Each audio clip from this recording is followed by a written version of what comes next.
Hello everyone, आज हम फिर से एक वैकेंसी लेके आए हैं जो कि वैकेंसी निकली है telecom dispute settlement and appellate tribunal में गवर्नमेंट ऑफ इंडिया के, जो कि 15 जनवरी को स्टार्टिंग इसकी हो रही है। वैकेंसी सर्कुलर के बारे में अब बात करें हम तो ये कंप्लीट डेपुटेशन बेस्ड वैकेंसी है। निकाली इन्होंने बहुत सारी वैकेंसीज है, लेकिन मेन हम यहाँ पर एलएलबी वालों के लिए बात करेंगे कि कौन सी एलएलबी के मतलब एलएलबी के कितने साल का एक्सपीरियंस और कौन से लोग अप्लाई कर सकते हैं और कौन से नहीं। बाकी वैकेंसीज का भी मैं बताऊंगी, लेकिन वो थोड़ा थोड़ा कम बताऊंगी एलएलबी के कंपेयर में। तो आइए बात करें इसके बारे में। 15 जनवरी का नोटिफिकेशन है, मैंने बताई दी आपको। तो वैकेंसी जो निकली है वो रजिस्ट्रार के लिए, director, principal, private secretary, accounts officer और एडमिनिस्ट्रेटिव ऑफिसर्स के लिए, कोर्ट मास्टर के लिए, स्टेनोग्राफर जो और ग्रेड सी वाले जो होते हैं उनके लिए निकली है। सबसे पहले हम रजिस्ट्रार की बात कर लेते हैं। तो एक ही पोस्ट निकली है यहाँ पर, और लेवल 14 का मतलब 7th CPC का आपको पे स्केल लेवल में आपको पे किया जाएगा, जिसमें आपकी 2,18,000 समथिंग आपकी पर मंथ पर एनुअल लैख पर एनम रहेगा, आपका पैकेज रहेगा। 2,18,000 का कुछ आपका पैकेज रहेगा। आपको काम क्या करना होगा? एलिजिबिलिटी की बात करें अगर हम, तो एलिजिबिलिटी क्या है?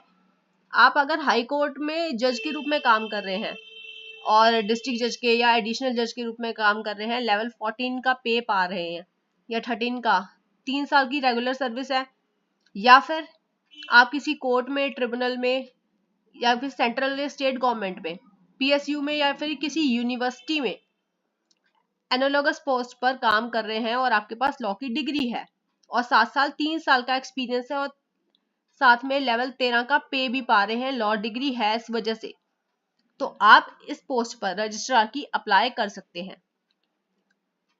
आगे बढ़ने से पहले प्लीज मेरी वीडियो को लाइक, सब्सक्राइब एंड शेयर कीजिए, ताकि मैं और आपके लिए ऐसी अच्छी अच्छी वैकेंसीज लेके आती रहूं और आपको टाइमली अपडेट उसकी मिलती रहे। ये नोटिफिकेशन मैं आपके साथ टेलीग्राम पे भी शेयर कर दूंगी, वहां जाके आप इसका ऑफिशियल नोटिफिकेशन को देख सकते हैं। डिस्क्रिप्शन में मैंने टेलीग्राम का लिंक शेयर करा है। अगली पोस्ट जो है वो डायरेक्टर की, जहां पर हाई पैकेज जो रहेगा वो रहेगा 2,15,000 कुछ का। अब इसमें क्या आपसे मांगा है? तो आप किसी अगर कोर्ट में, ट्रिब्यूनल में या सेंट्रल या स्टेट गवर्नमेंट पीएसयू में या यूनिवर्सिटी में काम कर रहे हैं किसी एनालॉगस पोस्ट पर, और आपके पास 5 साल का एक्सपीरियंस है और आप लेवल 12 का पे पा रहे हैं, बैचलर डिग्री है आपके पास, साथ साथ 10 साल का एक्सपीरियंस है पर्सनल या एडमिनिस्ट्रेटिव या फिर अकाउंट्स का, तो आप डायरेक्टर की पोस्ट के लिए अप्लाई कर सकते हैं। अब प्रिंसिपल प्राइवेट सेक्रेटरी की बात करूं तो आप इसमें 2,08,000 का पैकेज आप पा सकते हैं, पे करेंगे लोग आपको।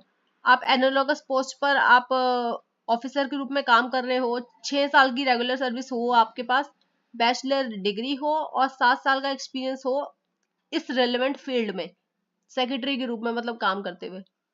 अब अकाउंट्स ऑफिसर की बात करें तो लेवल 9 का पे करा जाएगा आपको, और ऑफिसर्स के रूप में आप काम करते हुए एनालॉगस पोस्ट पर, ये मैंडेटरी है, 2 साल आपको हो गए हो काम करते हुए और 3 साल से आप लेवल 7 का पे पा रहे हो। अकाउंट्स एग्जामिनेशन सेस आपने पास कर रखा हो, एक्सपीरियंस आपको कैश में, अकाउंट्स में, बजट वर्क में होना चाहिए, तब आप इस पोस्ट के लिए अप्लाई कर सकते हैं। एडमिनिस्ट्रेटिव ऑफिसर की बात करें तो 1,51,000 तक का पैकेज आपको ऑफर करा जाएगा, मंथली सैलरी पे किया जाएगा आपको, और एनालॉगस पोस्ट आप होल्ड कर रहे हो, 2 साल का एक्सपीरियंस हो।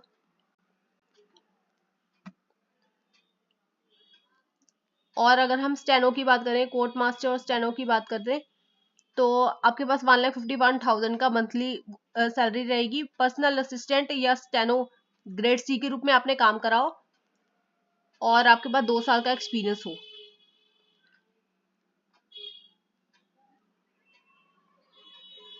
सॉरी ये कोर्ट मास्टर का था। स्टेनो का जो है उसमें आपको 1,12,000 कुछ बोला है और 10 साल का एक्सपीरियंस आपसे मांगा हुआ है। अब डिपुटेशन वर्क ये डिपुटेशन बेस रहेगी पूरी वैकेंसी इसकी। और डिपुटेशन जो है सॉरी एप्लीकेशन जो है आप जब से पब्लिश हुआ है, जैसे मैंने ऊपर डेट बताई थी आपको, यहाँ पर जो डेट बताई गई थी 15 जनवरी से 30 दिन तक ये नोटिफिकेशन वैलिड है। तो 30 दिन के अंदर अंदर आपको जो है इस वैकेंसी के लिए अप्लाई करना होगा, अदरवाइज आपसे अपॉर्चुनिटी मिस हो जाएगी। और हम बात करें डॉक्यूमेंट्स क्या क्या मांगे गए हैं, तो 5 साल का APSR आपने साथ में डॉक्यूमेंट लगाने होंगे। वेलिगेंस क्लियरेंस आपको लगाना होगा, पेनल्टी स्टेटमेंट लगाना होगा, और एलिजिबिलिटी कंडीशंस जो है relax by TDSAT authority. Application form जो है नेक्जर 4 वो आपको पेज नंबर 4 पे यहाँ पर दिया गया है। यह आपका नेक्जर है जिसको आपको फिल करके भेजना होगा। Personal details, service details, education, passport size photo, पे लेवल और प्रेजेंट पोस्ट इंफॉर्मेशन जो है आपको सब फिल यहाँ करनी होगी। सर्टिफिकेशन की बात करें तो ट्रेनिंग, कंप्यूटर प्रोफिशिएंसी और एम्प्लॉयमेंट हिस्ट्री जो है ये सब आपको यहाँ पे डिटेल में बतानी है।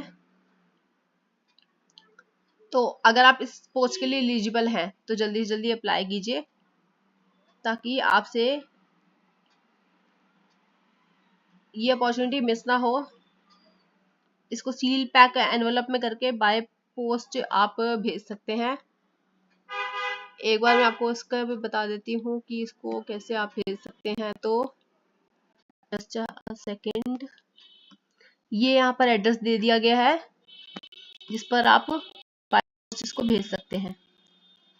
इस एड्रेस को मैं आपके साथ वहाँ शेयर कर दूंगी, ऑफिशियल नोटिफिकेशन में साथ में शेयर कर दूंगी, तो आप वहाँ पर भी इसको देख पाएंगे।